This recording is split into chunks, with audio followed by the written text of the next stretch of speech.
मेरे पापा जब भी काम से घर लौटते उनके हाथ में हमेशा कुछ मिठाई होती थी, खासकर माँ के लिए जिन्हें मीठा बेहद पसंद था। घर में वो कुछ वक्त मम्मी के साथ बिताते, उनकी बातें करते और फिर अपने कमरे में चले जाते। थोड़ी देर बाद माँ हमेशा शालू को आवाज देती, हमारी नौकरानी जो मेरी ही उम्र की थी, करीब 17 साल थी। मम्मी कहती, जतिन बहुत थक गए हैं, उनकी टांगें दबा दो। शालू, जी दीदी कहकर पापा के कमरे की ओर चली जाती। वो सब कुछ तब तक एक आदत सा लगने लगा था, जब तक एक दिन शालू अचानक बीमार नहीं पड़ गई। माँ उसे डॉक्टर के पास लेकर गई, लेकिन जब डॉक्टर ने जांच की तो माँ के चेहरे का रंग ही उड़ गया। शालू गर्भवती थी। मम्मी एकदम टूट सी गई। पर ये तो सिर्फ शुरुआत थी। कुछ हफ्तों बाद मेरी भी तबीयत अजीब सी रहने लगी। मैंने किसी को कुछ नहीं बताया, लेकिन जब मेरा पेट बढ़ने लगा तब छिपाना मुश्किल हो गया। एक दिन चुपचाप मैं खुद डॉक्टर के पास गई, और जब डॉक्टर ने मेरी रिपोर्ट देखी तो उसने जो कहा वो सुनकर मैं पूरी तरह बिखर गई। तुम 5 महीने की गर्भवती हो और माँ बनने वाली हो। उस एक वाक्य ने मेरी पूरी जिंदगी हिला दी, क्योंकि मेरे साथ भी। मेरा नाम शीला है। उस वक्त मैं सिर्फ 8 साल की थी जब एक दिन मेरे साथ ऐसा कुछ हुआ जिसे मैं कभी नहीं भूल सकती। दोपहर का समय था। मेरी मम्मी रसोई में खाना बना रही थी। सब कुछ सामान्य लग रहा था, लेकिन अचानक एक अजीब सी खामोशी छा गई।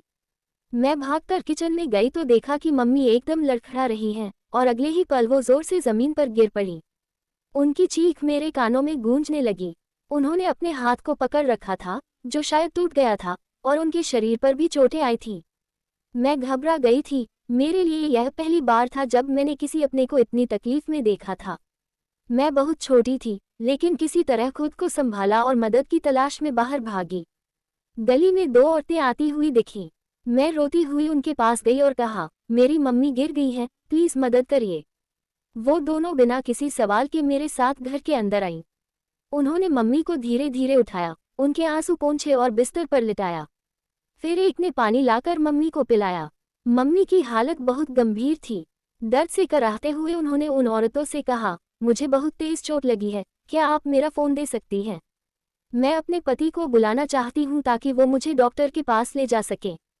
उनमें से एक, जो थोड़ी कम उम्र की थी, तुरंत आगे आए और मम्मी का फ़ोन लाकर उनके हाथ में पकड़ा दिया। कांपते हाथों से मम्मी ने पापा को फ़ोन मिलाया और रूंधे हुए गले से कहा, जल्दी आ जाओ, मुझे बहुत चोट लगी है, शायद मेरी हड्डी भी टूट गई है। फ़ोन रखने के बाद मम्मी ने राहत की एक सांस ली और फिर उन दोनों औरतों की तरफ देखा। मम्मी ने उनका शुक्रिया अदा किया और बातचीत शुरू की। दोनों औरतों ने बताया कि वे गली के नुक्कड़ वाले उस बड़े काले गेट वाले घर में काम करती हैं और फिलहाल और भी घरों में काम तलाश रही हैं। ये सुनकर मम्मी को जैसे एक उम्मीद की किरण दिखी। उन्होंने तुरंत कहा, मुझे भी एक भरोसेमंद औरत की सख्त जरूरत है, जो सुबह से शाम तक घर और बच्चों का ध्यान रख सके। चोट लगने के बाद तो बच्चों को संभालना मेरे लिए और भी मुश्किल हो गया है। अगर कोई ठीक लड़की मिल जाए जो यहीं रहकर मेरी मदद कर सके तो मैं उसे अच्छा वेतन दूंगी। उन औरतों ने हामी भरी और कहा कि वे किसी को ढूंढने की कोशिश करेगी। उन 2 औरतों में से जो उम्र में बड़ी थी, उसने मम्मी की हालत देखी और एक पल सोचकर कहा, दीदी, अगर आप चाहें तो मेरी बेटी को अपने पास रख लीजिए। वो सुबह से शाम तक आपके घर के सारे काम कर देगी और आपके छोटे बच्चों का भी ध्यान रख लेगी। मम्मी ने हैरानी से उसकी बात सुनी और फिर उसकी बेटी की ओर देखा। मम्मी ने ज्यादा सोचे बिना हामी भर दी। उस वक्त उनकी हालत ऐसी थी कि उठना बैठना भी मुमकिन नहीं था। शरीर की चोटें और टूट चुकी हड्डी उन्हें लाचार बना चुकी थी, और मेरा छोटा भाई, जो महज 5 महीने का था, झूले में गहरी नींद में सो रहा था। माँ के लिए ये सब कुछ अकेले संभालना नामुमकिन हो चला था। उस औरत ने कहा, आप चिंता मत कीजिए, मेरी बेटी बहुत समझदार है। आज मैं उसे आपके पास छोड़ देती हूँ। कल जब मैं सामने वाले घर में काम करने आऊंगी तब शालू से मिल भी लूंगी। इतना कहकर वो औरत अपनी बेटी शालू को मम्मी के पास छोड़ गई। शालू जैसे ही घर में आए, उसने बिना देर किए घर के सारे काम संभाल लिए। मम्मी की तकलीफ को देखते हुए उसने फुर्ती और समझदारी से सब कुछ निपटा दिया। बर्तन साफ किए, फर्श पोंछा और झूले में सो रहे मुन्नी को प्यार से गोद में लेकर उसे दूध भी पिला दिया। तभी पापा घर लौटे। जैसे ही उन्होंने मम्मी की हालत देखी, घबरा गए। मम्मी ने उन्हें जल्दी से सब बताया और शालू की ओर इशारा करके कहा, अभी थोड़ी देर पहले ही ये लड़की काम के लिए आई है। सच कहूँ तो इस मुश्किल घड़ी में जैसे भगवान ने इसे हमारे लिए फरिश्ते की तरह भेजा है।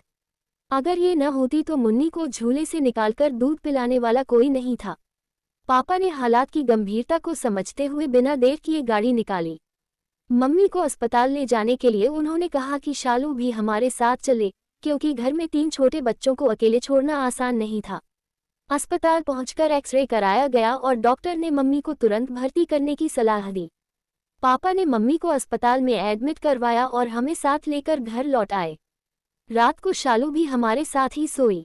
सुबह होते ही पापा ने फौरन बुआ को फोन किया। उन्हें चिंता थी कि जब तक मम्मी अस्पताल में हैं, तब तक एक अनजान बच्ची के भरोसे 3 छोटे बच्चों को घर में अकेला छोड़ना ठीक नहीं होगा। बुआ कानपुर में रहती थी, लेकिन पापा की आवाज में छिपी बेचैनी को समझते हुए वे उसी वक्त जयपुर के लिए रवाना हो गईं। अपने 3 बच्चों में से एक बेटे को साथ लाई थी, जबकि बाकी 2 बच्चों को अपनी नंद के घर पर छोड़ आई थी। दोपहर होते होते शालू की माँ भी घर आ गई। उस समय बुआ ने मुस्कुराते हुए शालू की माँ से कहा, आपकी बेटी तो कमाल की है। इतनी छोटी उम्र में इतनी समझदारी और जिम्मेदारी बहुत कम बच्चों में देखने को मिलती है। इसने रात को बच्चों को बड़े प्यार से सुलाया, फीड बना कर दिया और सुबह उठकर नाश्ता भी तैयार कर दिया। शालू की माँ ने नम्रता से जवाब दिया, दीदी ये छोटी जरूर है, लेकिन बहुत जल्दी जिम्मेदारी उठानी सीख गई है। घर पर भी अपने छोटे बहन भाई को यही संभालती है, इसीलिए इसे काम का ढंग शुरू से आ गया। बुआ ने प्यार से शालू के सिर पर हाथ फेरा और एक पल के लिए जैसे उस बच्ची को नौकरानी नहीं बल्कि परिवार का हिस्सा मान लिया।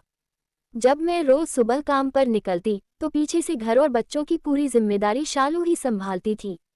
बुआ कई बार उसे देखती और एक दिन भावुक होकर बोली, शिल्पा सच कहूँ तो तुम हमारे लिए किसी फरिश्ते से कम नहीं हो।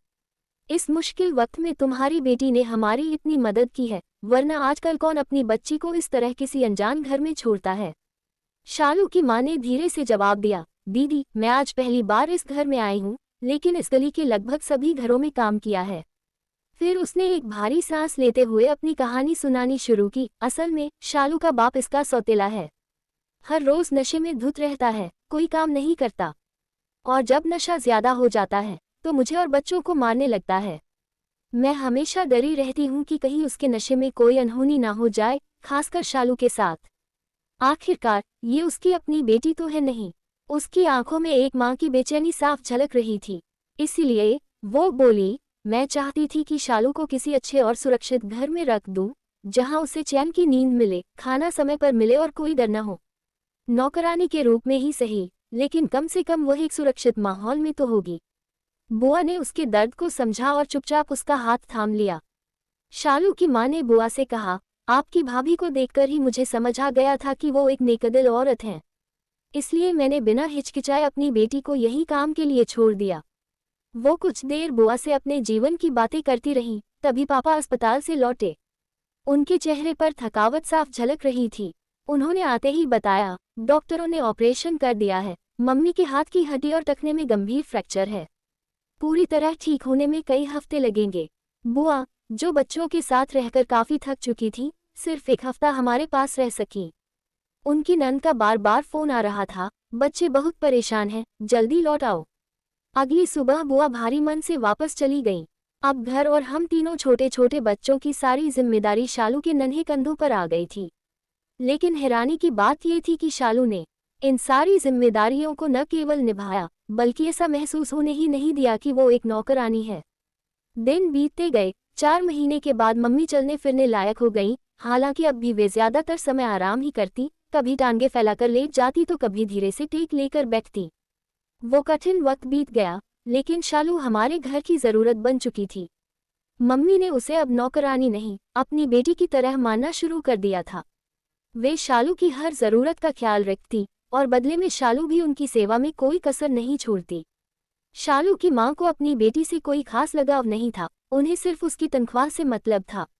हर महीने तय तारीख पर आती, शालू की मेहनत से कमाया पैसा लेती और जाते जाते यही कहती, दीदी जी इसे अब आप ही के पास रहने दीजिए। इसकी शादी भी आप अपनी मर्जी से कर दीजिएगा। मैं इसे अब अपने घर नहीं ले जा सकती। इसका सौतेला बाप इसकी तरफ गलत नज़र से देखता है और मुझे डर रहता है कि कोई अनहोनी न हो जाए। कम से कम आपके पास ये महफूज है। मम्मी को शालू अब परिवार का हिस्सा लगने लगी थी। उन्हें लगता था कि उन्होंने एक मजबूर बच्ची को सहारा देकर उसका जीवन संवार दिया है। लेकिन किसे पता था कि जिसकी मासूमियत पर उन्होंने आंख मूंद कर भरोसा किया, वही एक दिन उनकी जिंदगी का सबसे बड़ा सबक बनने वाली है। समय जैसे पंख लगाकर उड़ गया। देखते ही देखते शालू को इस घर में आए पूरे 10 साल हो गए। वह घर के हर कोने में रच बस चुकी थी। इन 10 वर्षों का समय यूं बीत गया जैसे बस कुछ दिन हो। शालू अब हमारे परिवार का हिस्सा बन चुकी थी और उसके बिना घर की कल्पना भी अधूरी लगती थी। एक दिन दरवाजे पर दस्तक हुई। शालू की माँ आई, लेकिन इस बार उनकी हालत बहुत खराब थी। मम्मी ने उन्हें बैठाया और हाल चाल पूछा तो उन्होंने भर्राए हुए स्वर में कहना शुरू किया, दीदी, अब इस दुनिया में शालू का कोई नहीं बचा सिवाय आपके। जो बात मैं आज तक किसी से नहीं कह पाए, वो आज कह रही हूँ क्योंकि मुझे लगता है मेरा वक्त अब ज्यादा नहीं बचा है। मम्मी अचंभे से उन्हें देखने लगी। जब शालू छोटी थी तो मेरा पति उसे कहीं से उठा लाया था। कहता था कि ये बच्ची उसे एक सुनसान जगह पर अकेली रोती मिली। लेकिन मेरा दिल कभी इस बात को नहीं मान सका। मुझे हमेशा शक रहा कि उसने इस बच्ची को चुराया था। उस वक्त मैं खुद गर्भवती थी और मन इतना कमजोर था कि कुछ बोल न सकी। उनकी आंखें अब छलक चुकी थीं। मैंने उसे अपनी बेटी की तरह पाला, लेकिन मेरा पति उसे इसलिए लाया था कि पहले इससे काम करवाएगा और जब बड़ी हो जाएगी तो इसे किसी अमीर घर में बेच देगा, शादी के नाम पर। अब जब ये जवान और सुंदर हो गई है तो मुझे हर वक्त डर लगा रहता है। मैं जानती हूँ वो इसकी तरफ गलत नीयत से देखने लगा है। वो मम्मी का हाथ पकड़कर गिड़गिड़ाने लगी, दीदी, अगर मैं न रहूं तो शालू को कभी इस घर से मत निकालना। इसे अपने पास ही रखना। इसे कभी उसके हवाले मत करना। आप इसे बेटी समझकर इसका घर बसा देना। ये बच्ची अब सिर्फ आपकी है, आपकी जिम्मेदारी। कमरे में सन्नाटा छा गया था। मम्मी की आंखें भी भर आई थीं। उन्होंने बस एक वादा किया, मैं इसे कभी अकेला नहीं छोड़ूंगी। उस दिन के बाद शालू की माँ कभी दोबारा हमारे घर नहीं लौटी। शायद उनकी जिंदगी की डोर टूट चुकी थी और शालू के लिए वह आखिरी मुलाकात ही अंतिम विदाई बन गई। मम्मी ने शालू को हमेशा एक कामकाजी लड़की के रूप में ही देखा। वो शालू की बढ़ती उम्र, बदलते रूप और निखरती खूबसूरती को कभी एक नज़र से नहीं देख सकी। उनके लिए शालू बस एक सदा सेवा में लगी मददगार थी। वक्त के साथ शालू अब सिर्फ समझदार नहीं, बेहद खूबसूरत भी हो गई थी, इतनी कि अब वह घर की बेटियों से भी ज्यादा आकर्षक लगती थी। पापा को आदत थी कि जब भी काम से लौटते थकान मिटाने के लिए मम्मी से टांगे दबवाते थे। लेकिन जब मम्मी बीमार रहने लगी तो ये काम धीरे धीरे शालू के हिस्से में आ गया। अब तो जैसे यह एक दिनचर्या बन गई थी। पापा घर आते, मिठाई लाते, मम्मी मुस्कुरा कर कहती, शालू, जरा देखो, ये बहुत थक गए हैं, इनकी टांगे दबा दो। उन्होंने कभी ये नहीं सोचा कि शालू अब एक बच्ची नहीं रही, वह एक जवान लड़की है और किसी भी पुरुष की नज़रों का रुख कब बदल जाए कोई नहीं जानता। लेकिन मम्मी को अपने पति पर और शालू पर, दोनों पर अंधा विश्वास था। एक दिन अचानक शालू की तबीयत बहुत बिगड़ गई। मम्मी उसे लेकर डॉक्टर के पास गई, बस ये सोचकर कि कोई साधारण सी परेशानी होगी। लेकिन डॉक्टर ने जो बताया उसने जैसे मम्मी की दुनिया ही पलट दी। शालू गर्भवती थी। ये सुनते ही मम्मी का चेहरा जर्द पड़ गया। वो चुपचाप शालू को घर लेकर आई, लेकिन घर आते ही जैसे उनके सब्र का बांध टूट गया। मम्मी ने गुस्से में शालू को दीवार से धक्का दिया, बुरी तरह पीटने लगी और चिल्ला चिल्ला कर पूछने लगी, ये किसका पाप है?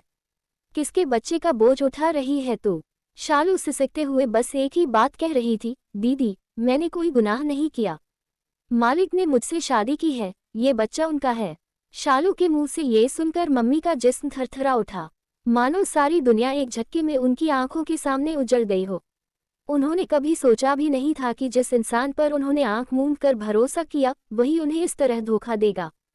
रात को जब पापा घर आए तो मम्मी ने उनसे सवाल किया, लेकिन पापा ने शालू की बात को साफ साफ स्वीकार कर लिया। इस सच ने मम्मी की आत्मा को अंदर तक तोड़ दिया। वो अगले ही दिन अपने कपड़े समेटकर, अपने सारे आंसू और अपमान लेकर नानी के घर चली गई। उस वक्त मेरी उम्र सिर्फ 17 साल थी और मेरा छोटा भाई तो गोद में ही था। जब मम्मी इस टूटे हुए दिल के साथ नानी के घर चली गई तो सिर्फ उसी मासूम को अपने साथ ले गई, जैसे एक माँ सिर्फ उस हिस्से को बचा पाई हो जो अभी तक जिंदगी से अनजान था। घर अब घर नहीं रहा था। वो चारदीवारी जो कभी हंसी, प्यार और अपनापन से गूंजती थी, अब एक वीरान खंडहर सी लगने लगी थी। एक गरीब और अनजान सी लड़की, जिसे कभी हम नौकरानी कहकर बुलाते थे, वही आज पूरे घर की मालकिन जैसी दिखने लगी थी। वो लड़की अब सिर्फ उनके घर में नहीं, उनके रिश्ते में, उनके जीवन में और उनके आत्मसम्मान में भी सेंध लगा चुकी थी। लेकिन जब तक मम्मी को इस सब का एहसास हुआ तब तक बहुत देर हो चुकी थी। जब पानी सिर के ऊपर से गुजर चुका तब मम्मी को होश आया, लेकिन अब तक वो अपने घर, अपने पति और अपनी खुशियों से बहुत दूर हो चुकी थी। मम्मी की बार बार की गुहार और आंसुओं से डरे हुए पापा ने एक दिन आखिरकार ठोस फैसला सुना दिया, अब जो हो गया उसे बदला नहीं जा सकता। शालू अब इस घर का हिस्सा है और यही सच है। अब शालू इसी घर में रहेगी, मेरी दूसरी पत्नी बनकर। तुम रहो या जाओ, ये तुम्हारी मर्जी है। ये घर तुम्हारा नहीं, मेरा है। तुम इसे दहेज में तो लाई नहीं थी। पापा के इन ठंडे और बेरहम लफ्जों ने जैसे मम्मी के पैरों तले की जमीन खींच ली। एक पल में सब कुछ छिन गया। जिन दीवारों को उन्होंने घर समझकर सजाया था, जिन कमरों में उनकी हंसी गूंजती थी, आज उन्हीं कमरों में उन्हें पराया कर दिया गया। मम्मी की आंखों में बेबसी साफ दिख रही थी। उन्होंने कभी सोचा भी नहीं था कि जिसे उन्होंने अपना हमसफर माना वही एक दिन उन्हें इस तरह दरबदर कर देगा। लेकिन शायद माँ का दिल किसी फौलाद से बना था। उन्होंने चीख पुकार नहीं की, कोई इल्जाम नहीं लगाया, बस चुपचाप बिना कोई हंगामा किए अपनी साड़ी के पल्लू में बंधी कुछ यादें समेटी और निकल पड़ी, अपने ही जीवन से बेदखल होकर। जब एक औरत अपना घर छोड़ देती है तो उसका कोई ठिकाना नहीं होता। मम्मी भी एक दर से दूसरे दर भटकने लगी। भाभीओं की ताने, रिश्तेदारों की उपेक्षा और अपनी ही पहचान का खो जाना, ये सब कुछ मम्मी ने चुपचाप सहा, क्योंकि औरत के हिस्से में अक्सर घर छूटने के बाद सिर्फ दर दर की ठोकरें ही आती हैं। कई दरवाजे खटखटाए, कई छतों के नीचे पनाह ली, पर माँ फिर कभी उस घर में लौटकर न आ सकी जिसे उन्होंने अपना समझा था। और इधर घर के अंदर सब कुछ बदल चुका था। शालू अब इस घर की नई मालकिन थी। शालू, जो कभी हमारे साथ खेला करती थी, अब पापा के डर से हम पर निगरानी रखती थी। वह खुलकर कुछ नहीं कहती, मगर उसकी आंखों की खामोशी बहुत कुछ बयान कर जाती थी। देखते ही देखते 1 साल बीत गया। शालू का बेटा हुआ। अब शालू की जगह हमसे बदल गई थी। वह जहां पहले हमारी मददगार थी, अब हमारी निगरानी करने लगी थी। घर के सारे काम हम पर आ गए थे। वही झाड़ू, वही बर्तन, वही झूला झुलाना अब हमारी रोजमर्रा का हिस्सा बन गया था। उस दिन और उस तारीख को मैं कभी भूल नहीं पाई, जब बचपन मुझसे छिन गया और एक अधूरी जवानी मेरी झोली में डाल दी गई। मैं 17 की थी, लेकिन अंदर से बगावत के शोले भड़कने लगे थे। दिन में नींद मुझसे कोसों दूर रहती थी और रातें ख्यालों की धुंध में उलझकर बीतती थीं। शालू भी मेरी ही उम्र की थी, लेकिन हालात ने हमें 2 अलग राहों पर ला खड़ा किया था। वह अब कोई टोका टोकी नहीं करती थी, बस चुप रहती थी। शायद समझती थी, या फिर अब उसे परवाह नहीं रही थी। इस चुप्पी का मैं फायदा उठाने लगी। मैंने मोहल्ले में अपने कई दोस्त बना लिए थे। जब दिल करता उनके घर चली जाती, घंटों लौटकर न आती। वो घर अब मेरे लिए सिर्फ 4 दीवारें रह गई थी, जिसमें मेरी आज़ादी दम तोड़ने लगी थी, इसलिए मैं बाहर हवा में सांस लेने निकल जाती थी। माँ की यादों से भागते भागते कब मैं खुद को गुम कर बैठी, मुझे एहसास ही नहीं हुआ। उन्हीं दिनों दूर के एक रिश्तेदार ने अपने बेटे को पापा के पास काम सीखने के लिए भेजा था। पापा की कपड़ों की दुकान थी और उन्हें एक मददगार की तलाश भी थी। वो लड़का नीरज, नाम जितना आम था, उसकी आदतें उतनी ही खास। पापा ने उसे घर के पीछे के पुराने स्टोर रूम में ठहरने की जगह दे दी। कमरा सालों से खाली पड़ा था और पापा ने सोचा कि चलो एक जरूरतमंद को सहारा भी मिल जाएगा और काम भी। नीरज की बातें कुछ अलग थीं। वो अपनी उम्र से ज्यादा समझदार और चालाक था। मैं अक्सर बोरियत और अकेलेपन में उसके कमरे की ओर खींचने लगती, कभी खाना देने के बहाने, कभी ठंडा पानी ले जाने के नाम पर। अब मुझे सही गलत की समझ कहीं पीछे छूट गई थी। दिल एक भटके हुए पंछी की तरह हर दिशा में उड़ने की कोशिश कर रहा था। नीरज के साथ बिताए वो पल मुझे अपने अकेलेपन से बचने का एक रास्ता लगते थे। वो अक्सर दुकान से छुट्टी का बहाना बना लेता और जब घर खाली होता, मैं उसके कमरे की ओर बढ़ जाती। वो मुझे अपने मोबाइल पर फिल्में दिखाता। मेरा मन पहले से ही भटकाव में था और कब हम दोनों ने वो सीमाएं लंघ दी जो नहीं लांघनी चाहिए थी, पता ही नहीं चला। लेकिन एक दिन वही हुआ जिसका डर कभी मन में नहीं था। पापा अचानक घर लौट आए और तभी उन्होंने मुझे नीरज के कमरे से बाहर आते हुए देख लिया। उनके चेहरे की सख्ती ने जैसे मेरे भीतर किसी जमे हुए सच को तोड़कर रख दिया। कुछ कहे बिना उन्होंने नीरज को घर से निकाल दिया। एक पल में उसके लिए सब खत्म हो गया। मैं वहीं खड़ी रह गई। मुझे भी कुछ थप्पड़ पड़े और मेरी सौतेली माँ शालू पर तो बहुत गुस्सा हुई कि तुमने इस लड़की का ध्यान क्यों नहीं रखा। तुम्हारी जिम्मेदारी थी, लेकिन तुमने समझा ही नहीं कि एक जवान लड़की इस कमरे में उस लड़के के साथ क्या करती रहती थी। तभी अचानक मुंबई से मेरे भैया हमारे घर आए। उन्होंने मुझे रोता हुआ देखा और पापा से कहा कि कुछ दिनों के लिए इसे मेरे साथ अपने घर भेज दो। उसकी ताई उसकी बहुत देखभाल करेगी, वरना तुम्हारी बेटी दिमागी तकलीफ में फंस जाएगी। पापा उस वक्त बहुत गुस्से में थे, बोले, हाँ ले जाओ इसे, मेरी नज़रों से दूर हो जाए तो अच्छा है। फिर मुझे मेरे भैया के घर ले जाया गया। वहाँ मेरी ताई ने मम्मी को फ़ोन किया और कहा कि तुम्हारी बेटी यहाँ है, अगर मिलना चाहो तो आकर मिल लेना। मम्मी ने मामा को भेजा कि वह मुझे लेकर आए, ताकि कुछ दिन मैं मम्मी के पास रह सकूं। वरना मेरा बाप मुझे मम्मी से मिलने कभी नहीं देगा। कोई नहीं जानता था कि मैं कितने बड़े खतरे में फंस चुकी थी। अब मैं किसी भी कीमत पर नीरज को ढूंढना और उससे मिलना चाहती थी, क्योंकि मेरे अंदर ऐसे बदलाव आने लगे थे जो केवल शादीशुदा औरतों में होते हैं। मुझे पता चल गया था कि मैं माँ बनने वाली हूँ। मैं नीरज से मिलने के लिए बेचैन थी, ताकि उसे सब कुछ बता सकूं। मामा के आने से मैं थोड़ी राहत महसूस कर रही थी, क्योंकि अब मुझे भगाने का मौका नहीं मिलेगा। मम्मी ने मुझे बस में औरतों की सीट पर बिठाया और खुद मर्दों की तरफ बैठ गईं। थोड़ी दूर जाने के बाद बस रुकी और कई सवारियां उतरने लगीं। मैं भी ध्यान से बस से उतर गई और दूसरी बस में चढ़ गई जो मेरे मंजिल की ओर जा रही थी। बस चल पड़ी, लेकिन मैं इस बात से अनजान थी कि मेरी मम्मी, माँ, साया और ताई और पापा मेरे जाने के बाद क्या सोच रहे होंगे, उन्हें क्या जवाब देना होगा कि मैं कहाँ चली गई। मेरे लिए अब बस एक ही बात मायने रखती थी, जल्दी से नीरज के पास पहुंचना और उसे वो राज बताना जो मेरी मौत का कारण बन सकता था। जब बस आखिरी स्टेशन पर रुकी तो मैं उतरकर ऑटो वाले को बुलाने लगी। वह तो मुझे अकेली लड़की देखकर थोड़ा घबराया हुआ था, पर मैं मजबूर थी। तभी मैंने उस ऑटो वाले से कहा, भाई मैं बहुत परेशान हूँ, अपनी सौतेली माँ के जुर्म से बचकर घर से भागी हूँ। कृपया मुझे हरिद्वार मेरे एक रिश्तेदार के यहाँ पहुँचा दो।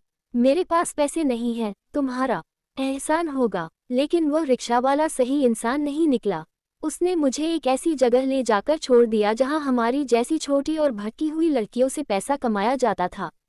वहाँ एक कोठी थी जो बाहर से तो चमकदार और सुंदर लगती थी, लेकिन अंदर का माहौल बिल्कुल अलग था। जिस औरत ने मुझे खरीदा, मैं उससे कहने लगी कि मैं शादीशुदा हूँ और माँ बनने वाली हूँ। मैंने बताया कि मेरा पति मुझे मारता है और जुआ खेलता है, इसीलिए मैं जुर्म से बचकर घर छोड़ आई। पर वह मुझसे कोई फर्क नहीं पड़ा। मैंने उससे विनती की, कृपया मेरी मदद करो, मुझे मेरी माँ के पास वापस भेज दो। वह बोली, अभी नहीं, कुछ दिन यहीं रुको, फिर तुम्हें सही जगह पहुँचा दूंगी। फिर उसने मुझे लेडी डॉक्टर के पास ले जाया। डॉक्टर ने मेरा अल्ट्रासाउंड किया और जब पता चला कि मैं सच कह रही हूँ और 3 महीने की प्रेग्नेंट हूँ, तो वह बहुत खुश हुई। उसने मुझसे कहा, अभी आराम करो, ये मुश्किल वक्त जल्दी गुजर जाएगा। जब ठीक हो जाओगी तब मैं तुम्हें जहाँ चाहोगी वहाँ पहुँचा दूंगी। मेरे पास उसकी बात मानने के अलावा कोई विकल्प ही नहीं था। अब मैं सोच रही थी, काश मैंने नीरज के पास जाने की बजाय मामा के साथ अपनी माँ के पास चली जाती, तो शायद ये गंदी जगह में फंसती ही नहीं। जब मेरी बेटी का जन्म हुआ तो उस कोठी की महिला की खुशी का ठिकाना नहीं था। उसने पूरे मोहल्ले में मिठाइयाँ बांटी और बोली, इसकी अच्छी परवरिश करना। तुमने हमें एक अनमोल तोहफा दिया है, हम इसका बहुत ख्याल रखेंगे। मैं अच्छे से समझती थी कि वह इतनी खुश क्यों थी। आखिरकार पैसे तो पूरी तरह वसूल हो गए थे। मैं हर वक्त यहाँ से निकलने का रास्ता सोचती रहती थी। आखिरकार एक दिन फूल बेचने वाले की मदद से इस नर्क से बचने का मौका मिल गया। वह फूल वाला हर दिन यहाँ के हर घर में फूल बेचने आता था। एक दिन मैं अपनी बेटी के साथ आंगन में बैठकर रो रही थी। फूल वाले ने मुझे इस हालत में देखा तो उसे मुझ पर बहुत दया आई। वह धीरे से बोला, अगर तुम यहाँ से भागना चाहती हो तो मैं तुम्हारी मदद कर सकता हूँ। मैं रोती हुई बोली, अगर आप मदद करोगे तो बहुत बड़ा एहसान होगा। उसने कहा, ठीक है, कल तैयार रहना। अगले दिन कोठे वाली दोपहर के भोजन के बाद किसी काम से बाजार चली गई और फूल वाला किसी बहाने से अंदर आया। उसकी मदद से मैं भागने में कामयाब हो गई। लेकिन सबसे बड़ा दुख ये था कि मैं अपनी बेटी को अपने साथ घर नहीं ला सकी, क्योंकि अगर मैं उसे साथ ले आती तो मेरे पापा मुझे कभी स्वीकार नहीं करते। अगर मैं अपनी बेटी को लेकर घर आती भी तो समाज में क्या कहेंगे, बिन शादी के बेटी की गोद में कोई औरत की औलाद है, ये सब सुनकर क्या मुंह दिखाती। इसलिए मैंने उसे एक अनाथ आश्रम में छोड़ आना बेहतर समझा, बस भगवान और किस्मत पर भरोसा किए। पर उसकी जुदाई का दर्द मेरी रूह में हमेशा बना रहेगा।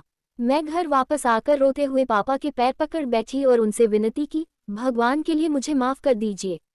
थोड़ी देर की आंसू भरी मिन्नतों के बाद पापा माने। उन्होंने मुझे अपने पास बुलाकर सोफे पर बैठाया, फिर मेरी बेटी को मम्मी के हवाले कर दिया। कुछ दिनों बाद पापा अपनी छोटी बहन को भी अपने साथ ले आए और कहा, मुझे माफ कर दो, मैंने बहुत गलत किया। मेरे किए की सजा मेरी बेटियों को मिली है। वह लड़की जिसे तुमने बेटी बनाकर रखा था, मैं उस पर बुरी नज़र रखता था और एक दिन तुमसे छुपाकर उससे शादी भी कर ली। मैं अब जीते जी मर चुका हूँ। तुम मुझसे नाराज रहो, पर इन बच्चों को अपने पास रखो। इन्हें तुम्हारी ज़रूरत है, क्योंकि सगी माँ से ज़्यादा कोई भी जवान बेटियों की सुरक्षा नहीं कर सकता, शायद तुम भी नहीं। अगर मैं कर पाती तो आज मुझे ये दिन देखने नहीं पड़ते। इस सब के बाद भी मम्मी ने हम बच्चों के लिए पापा को माफ़ कर दिया और यह शर्त रखी कि शालू को तलाक दे देंगे। पापा तलाक देने के लिए राज़ी हो गए। घर लौटने के बाद मम्मी ने हम दोनों बहनों के रिश्ते सुधारने की पूरी कोशिश की और जल्द ही हमारी शादी करवा दी। शालू ने मम्मी से माफ़ी मांगी, जिसे मम्मी ने भी दिल से स्वीकार किया, और शालू की शादी कहीं और कर दी गई। अब हम दोनों बहनें अपने अपने घरों में खुश हैं, लेकिन मेरे दिल से अपनी बेटी की जुदाई का दर्द कभी जाता नहीं। भगवान ही जाने वह किस हाल में है और कैसी है। मैं हर दिन उसकी खुशी और सलामती के लिए दुआ करती हूँ और उम्मीद करती हूँ कि वह जहाँ भी हो, खुशहाल और सुरक्षित हो।